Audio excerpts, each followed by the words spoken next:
All right, back again on the CA podcast. Merry Christmas to all. Happy New Year coming up here in a couple of weeks. Hope everyone's got some time off from work. I know I do. I've been off for like 2 weeks, and I'm getting really, really bored and actually somewhat excited to get back to work, which is shocking for me. But, wanted to take a little bit of time to recap the Super Bowl here and obviously preview the Clown Bowl coming up this Sunday. And then we've got some kind of end-of-year housekeeping things. So starting with the Super Bowl, Billy, what else is there to say, really beat me down pretty badly. Final score was 140.72 to 94.38. That was a 46.34 point margin of victory.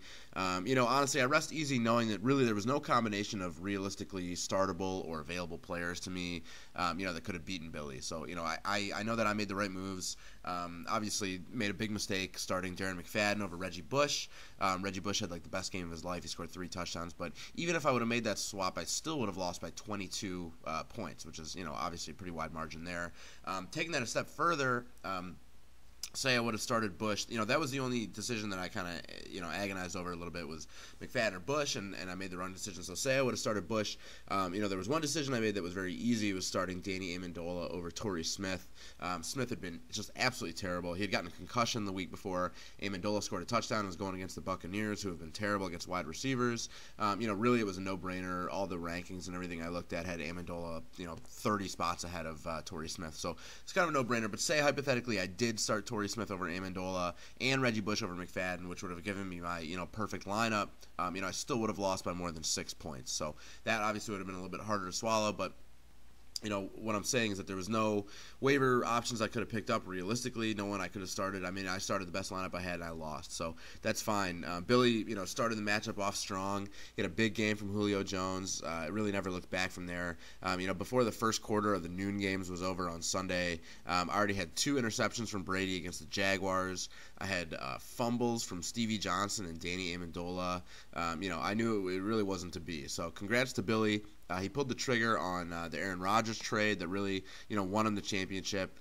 He made an excellent waiver add in Alfred Morris earlier in the season, which gave him a top-line running back for the year. His acquisition of the Bears D early on hooked him up with, all the touchdowns all year. So Billy, he might not have been the front runner this season. It's not like he was ever leading in the power rankings or anything like that, but he was a strong competitor. He made all the right moves and turned it on when it really counted. So congrats, Billy. All right, and potentially more important, looking towards next weekend, we have the Clown Bowl. It is the first ever postseason Clown Bowl. I believe this is the first year we've had the rule in the books, and so I'm very glad to see that we're putting it to use. I think that, going forward, we probably should think about doing this Clown Bowl every year, as it's a lot more fun. But that's something to be talked about later. So, the fact that they have had their ad drops disabled and this game is taking place in Week 17, it's not really actually affecting the matchup that much. Matt Ryan looks like he's going to play. I know Mike Smith said that Atlanta, they're going to play to win. So, nonetheless, in spite of that, Justin looks prepared to start Josh Freeman instead of Ryan. But, his other quarterback is Russell Wilson, who's been playing his ass off lately. He's been, really incredible running and throwing. He's turned into one of the best keeper options in the league. So definitely a good start there. Plotzker, meanwhile, is graced by the miracle return of Mike Vick, his homeboy. Vick is resuming his starting role, that he had lost to Nick Foles because of an injury to Folesy boy. Vick is starting a meaningless game against the Giants. It's a team who, they might suck, but they still have something to play for. They still have a glimmer of hope. Really, there's no question Vick is going to play terribly. I think we all know that. Plotzker also looks to be starting Chad Henne against the terrible Titans defense. They gave up 55 points last week.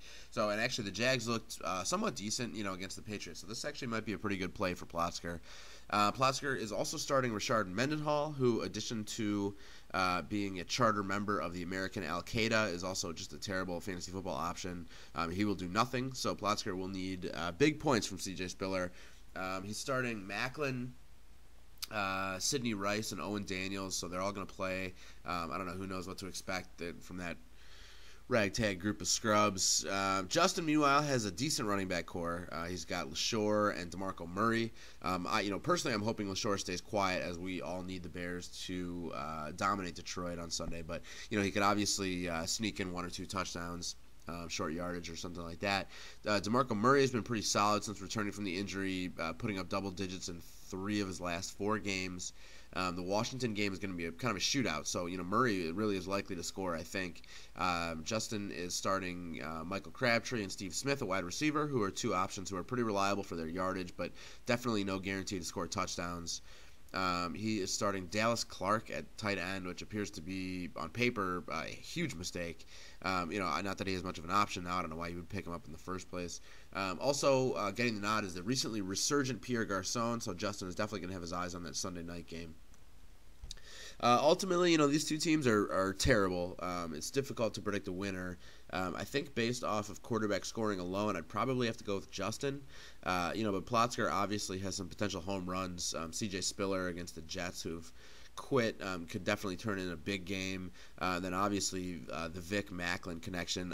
Personally, I think they're absolutely terrible. But really Vic, who knows? He might throw a couple bombs to Macklin. So there's definitely some home run potential there. Ultimately, I would imagine that Justin will win, but not by a blowout. I think he'll be trailing, by double digits heading into that Sunday Night Football game, and then he's going to pull ahead on a Garcon or a Murray touchdown in the second half. So Plotzker, get that foam brick warmed up, you clowny bastard.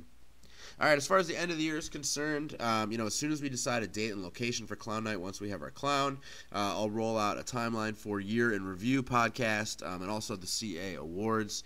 The awards are going to be presented on site at the Clown Night. That'll be part of the festivities, part of the Weenie Talks there. As far as the Bears are concerned, I know I've been thinking about it a lot. I know that I'll be watching on Sunday. I think that the Bears really screwed themselves by blowing that game in Minnesota the last time we were at Patrons. I think that the Vikings are a marginal team. They've got an incredible superstar of a running back. But really I think the motivated Packers are going to head into Minnesota and beat them. Getting the 2 seed is a big deal. I mean, skipping a playoff game, getting a bye, getting a chance to rest, especially for a team that's as banged up as the Packers, is important. So Rodgers and those queers are, they're cooking. I think Christian Ponder is just not nearly good enough to lead the team to the playoffs. He's too mistake prone. It's not a situation in which he can't make big plays. It's a situation in which he makes plays that hurt the team, and I think they won't be able to overcome that. Regardless of that, it's my estimation that I think the Bears are going to lose to the Lions, so it won't really matter what the Packers are going to do. The Bears they're heavily flawed. The O-line obviously is terrible. It's a terrible problem. Have been all year. Cutler's going to get harassed on Sunday. It's not going to, he can't get in any kind of rhythm. He'll just do the same bullshit he always does, where he just throws it up to Marshall on every play. Make a couple plays here and there, but not enough to win. Furthermore, the defense, that's the real problem. They haven't been playing the same since the San Francisco loss, when they got absolutely blown out on Monday Night Football.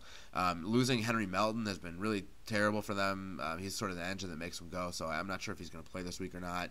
The Bears, they have good pieces. They have some, obviously Cutler and Marshall are elite. They're really, really good, and, there's definitely Tillman is playing incredible this year. There's some really good playmakers on the team. They're a good team.